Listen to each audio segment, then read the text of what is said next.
Hello, Taurus. Thank you for joining me for your monthly forecast for May. The Sun's going to be transiting your zodiac sign through to the 19th.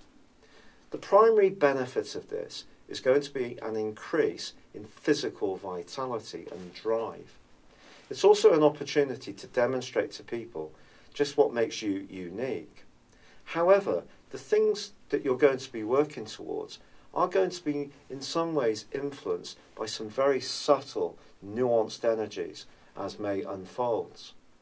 One of these is that Neptune, the planet of dreams, of spirituality, is in a part of your scope to do with friendship and your long-term future. The things that you work towards, therefore, may have to have some kind of deeper meaning. It's not necessarily about just going through the motions or earning the money to spend it on the things that at some levels may give us a sense of material satisfaction, but you could find yourself digging for something much deeper. Now, this is surprising in a way because Mars, the planet of drive and instant gratification, is in a very lusty part of your scope for the whole of this month. And there may be times when you do just want to go for it in terms of luxury items or perhaps some retail therapy. But I think in these early days of the month, with Mercury still retrograde and not going direct until the 3rd, and your ruler Venus locked away along with Mercury and also Uranus in a very introspective part of your scope, it may not be a sense of all systems go as much as edging your way forwards, but at the same time carefully thinking about what your options are. This could be particularly so about a project that you may feel demands more research. It may be something that you did start and then it's kind of come to a halt, and then you found yourself confused about what to do and may need to completely reconsider. There may be a sense of anxiety if things are not thrust in forwards quite as quickly as you would like. But with Venus, I think it's much more about relationships. Venus was challenged in a very difficult way last month by the planet of obstruction, Saturn.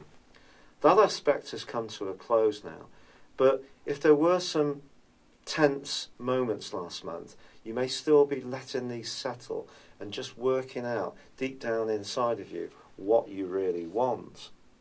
I think the pinch point in this early phase of the month comes on the 10th, because then there is a full moon in your opposite sign of Scorpio. Now, it's possible that someone you're involved with could challenge some of your single-minded approach and ask you and point out to you or ask you to perhaps modify, or perhaps you'll just become more aware that what other people want from you. But this is a full moon that does link in with Pluto, and Pluto's in a very progressive part of your scope and has been since 2008, when education, widening your horizons, travel have all been very much more important to you. And you're a sign that does like a degree of stability. So already Pluto has been provoking you to try to open up your situation, and on the back of this full moon, it could be about who you are as an individual or who you are in terms of how you relate, that new information can come in the following 2 weeks.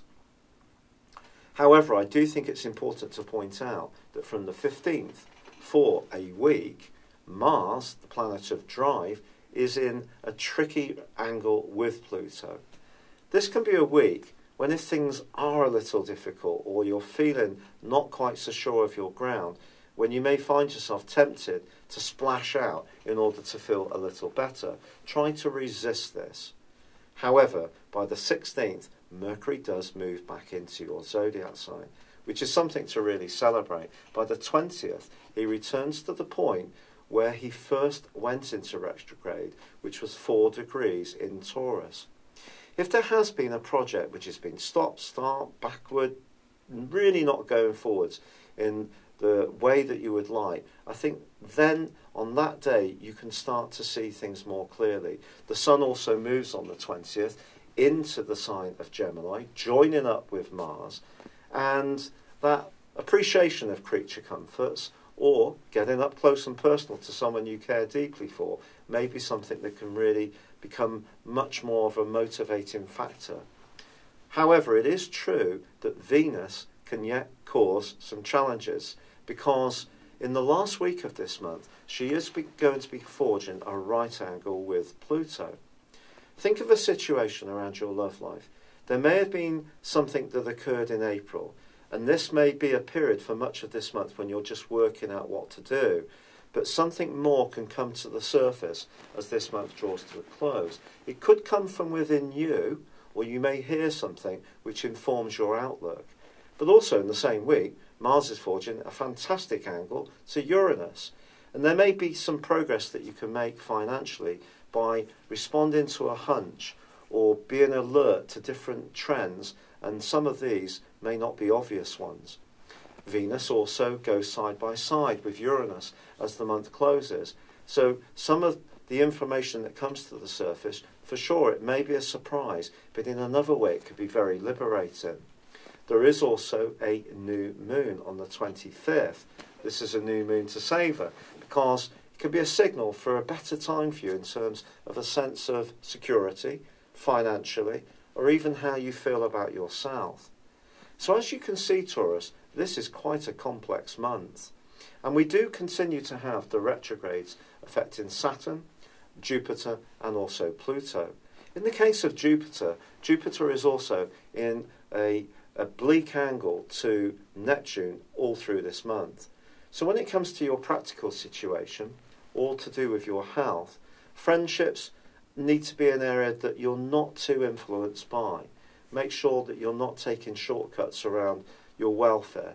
Certainly in terms of burning the candle at both ends, there may be an opportunity to do some of that. Certainly in week 3, I think you'll be pretty keen to do so, but don't make it a permanent feature.